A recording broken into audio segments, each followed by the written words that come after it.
আসসালামু আলাইকুম ওয়া রাহমাতুল্লাহ। রোজা কি কেবল পেটের উৎসব, নাকি আমরা আমাদের আমলগুলোকে নিজেরাই ধ্বংস করছি?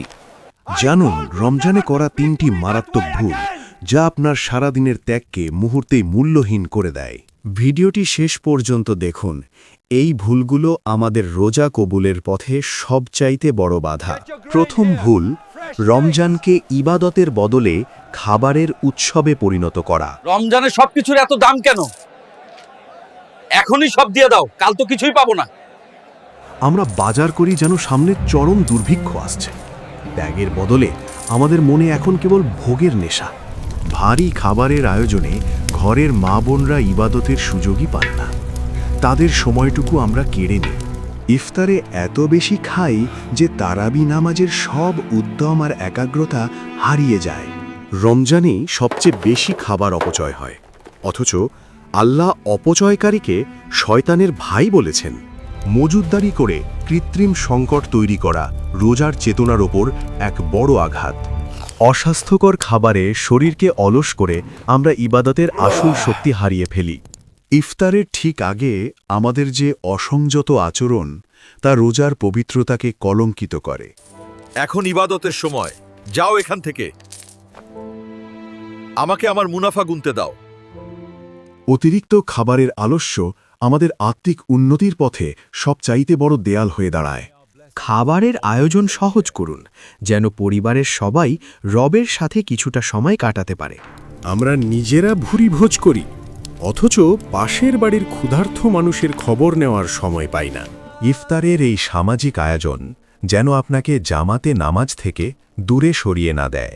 রমজান পেট ভরানোর মাস নয়, বরং আত্মাকে পরিশুদ্ধ করার মাস। প্রতিটি লোকমায় শুকরিয়া রাখুন। রমজানে আমাদের জিভের লালসা বেড়ে যায় বহুগুণ। আমরা ভুলে যাই এটি সংযমের মাস। রোজা রেখেও যারা ব্যবসায় ধোঁকা দেয়, তাদের এই উপবাস আল্লাহর কাছে কবুল হয় না। সারাদিন তো রান্নাতেই গেল, এখন হাত পা আর চলছে না। আজ আর ইবাদত হলো না। ইফতারের মজলিসে বসে অন্যের গীবত করা আপনার সারাদিনের নেকিকে ছাই করে দেয়। খাবারের পেছনে ছোটাছুটি করতে গিয়ে আমরা রমজানের অমূল্য সময়গুলো নষ্ট করে ফেলি।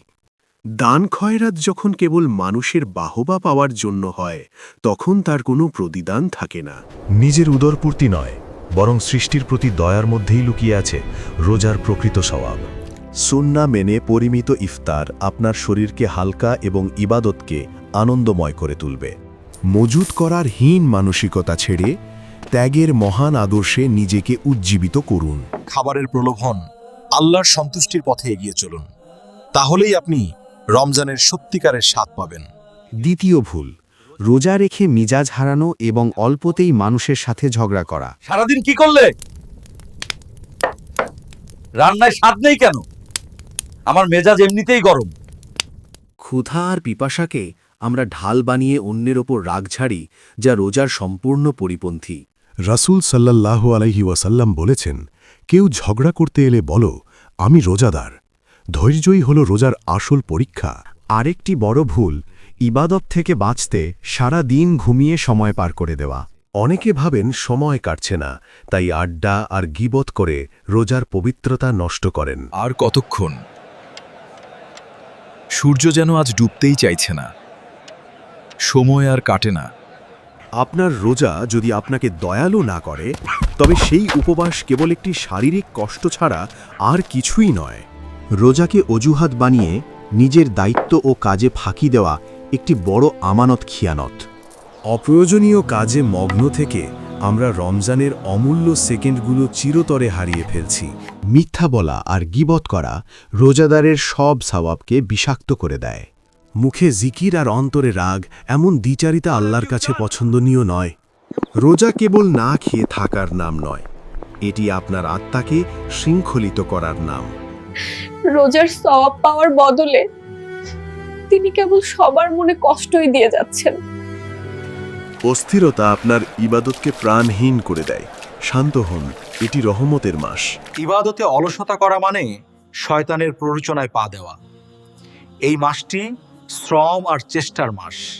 আপনার এক মুহূর্তের রাগ আপনার সারা দিনের সব ত্যাগের দেয়াল ধসিয়ে দিতে পারে। নিষ্ক্রিয় হয়ে সময় পার করা মুমিনের কাজ নয়। প্রতিটি মুহূর্তকে জিকিরে সজীব রাখুন। কঠোরতা বর্জন করুন। রমজানে এসেছে আপনার হৃদয়কে নরম এবং মোলায়েম করতে। আস্তাগফিরুল্লাহ। আমি কেন এত অধৈর্য হচ্ছি? আল্লাহ আমাকে ক্ষমা করুন। প্রকৃত রোজাদার সেই, যার উপস্থিতিতে অন্যেরা নিরাপদ বোধ করে। নিজের মেজাজকে জয় করাই হল এই পবিত্র মাসের সবচাইতে বড় জিহাদ। কষ্ট হলেও হাসি মুখে থাকা এবং অন্যের সেবা করাই হল রোজার আসল সার্থকতা। ক্রোধের আগুন নিভিয়ে ঈমানের আলোয় নিজের ঘর আর অন্তরকে আলোকিত করুন। রাগ ও অলসতা ত্যাগ করুন। কিন্তু তৃতীয় ভুলটি আপনার সারা বছরের আমলকে নষ্ট করতে পারে। তৃতীয় ভুল, শাবান মাসকে অবহেলা করা। আমরা ভাবি রমজান এলেই সব ঠিক হয়ে যাবে। প্রস্তুতি ছাড়া যেমন যুদ্ধে জেতা যায় না, শাবানের আমল ছাড়া রমজানের স্বাদ পাওয়া যায় না। হঠাৎ করে তিলাওয়াত খুব কঠিন লাগছে। আগে অভ্যাস করলে আজ এমন হতো না। শাবান হলো বীজ বপনের মাস। এখন ইবাদতের অভ্যাস না করলে রমজানে ফসল কাটবেন কিভাবে? কোরআনের সাথে সম্পর্ক গড়ার সময় এখনই। প্রতিদিন অল্প করে পড়ার অভ্যাস শুরু করুন। আরেকটি ভয়ঙ্কর ভুল, ইবাদত যখন আল্লাহর জন্য না হয়ে মানুষের প্রশংসার জন্য হয়। দেখো সবাই, আমি কত বড় দানশীল। আমার এই ত্যাগের কথা যেন সবাই জানে। লোক দেখানো ইবাদত বা রিয়া হল সেই বাতাস যা আপনার আমলের প্রাসাদকে ধুলোয় মিশিয়ে দেয়। ইবাদত করুন একান্তে। আল্লাহ আপনার অন্তরের গভীর খবর জানেন, মানুষের সার্টিফিকেট নয়। শাবান মাস থেকেই নিজের নফসকে ইবাদতের জন্য তৈরি করুন। এটিই হল আসল প্রস্তুতি। রমজানে অনেক কিছু শিখব ভেবেছিলাম, কিন্তু এখনই আমার শরীর আর মন সায় দিচ্ছে না। অতিরিক্ত আহার নয়, বরং পরিমিতিবোধ শিখুন এখন থেকেই। তবেই রমজান হবে সহজ। ব্যবসা আর ইবাদতকে গুলিয়ে ফেলবেন না। আল্লাহর হকের সময় কেবল আল্লাহকেই দিন। রমজান আসার আগে খাঁটি তওবা করুন। গুনাহের বোঝা নিয়ে রহমতের মাস শুরু করবেন না। প্রস্তুতি নিন আজই, যেন এই রমজান আপনার জীবনের শ্রেষ্ঠ এবং শেষ রমজান না হয়। ভিডিওটি ভালো লাগলে শেয়ার করে অন্যদের সচেতন করুন।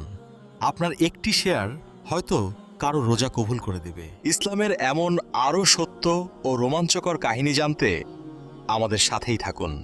আসসালামু আলাইকুম ওয়া রাহমাতুল্লাহ। জাযাকাল্লাহু খায়র।